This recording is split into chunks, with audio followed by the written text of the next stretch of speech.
Hello guys, welcome to Hafiz H Studio. Dalam video tutorial kali ini, saya akan sharekan macam mana cara untuk tukar footrest. Okey, yang ni korang boleh guna je untuk mana-mana motor. Cara dia lebih kurang sama je. Cara untuk tukar korang punya getah, untuk getah kaki ni. Untuk semua jenis motor, cara dia lebih kurang sama je. Okey, macam ni yang lama punya, dia dah rosak lah. Jadi kita akan tukar. Cara tukar dia senang je. Kalau korang nak beli, yang aku punya ni adalah yang LC punya, LC V1. Kalau nak beli, korang boleh klik link yang aku dah letak dekat description.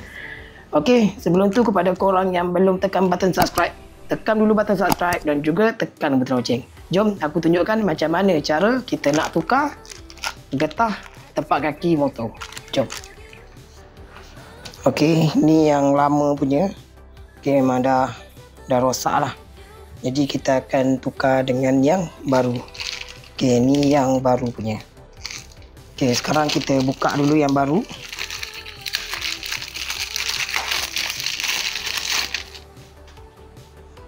Okey, ni yang baru. Untuk bahagian kiri dan kanan sama je, tak ada masalah. Okey. Okey, cara untuk keluarkan getah yang lama ni senang je. Mula-mula kita pusing kiri ke kanan, lepas tu kita tarik ke luar.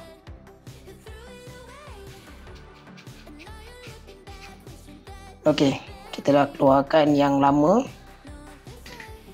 Okey, sekarang kita akan masukkan yang baru. Untuk masukkan ni, korang just gunakan step yang sama. Pusing kiri kanan, lepas tu tolak masuk ke dalam. Kalau yang dia dah karat ataupun susah sangat, korang boleh letak aja minyak WD-40 untuk bagi dia licin.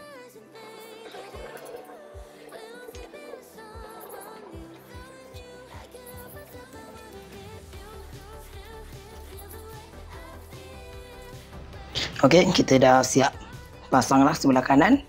And then step untuk belah kiri pun cara dia sama sahaja. Okey, sekarang kita akan buat untuk belah kiri lah. Cara dia sama je. Kita just pusing kiri ke kanan, lepas tu tarik keluar. Lepas tu kita spray sikit WD-40 kat dalam ni pun. Okey dah. Lepas tu kita just pusing kiri kanan dan tolak masuk.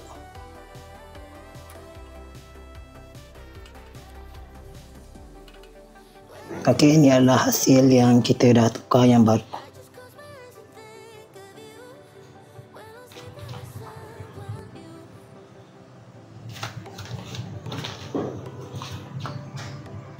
Okey guys, tu je cara dia macam mana korang nak tukar korang punya footrest bagi motor LC dan juga motor-motor lain. Cara dia lebih kurang sama je.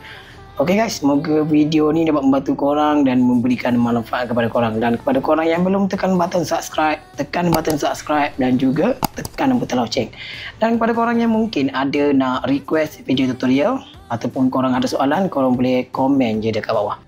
Okey guys, sekian daripada aku, Hafiz. Assalamualaikum.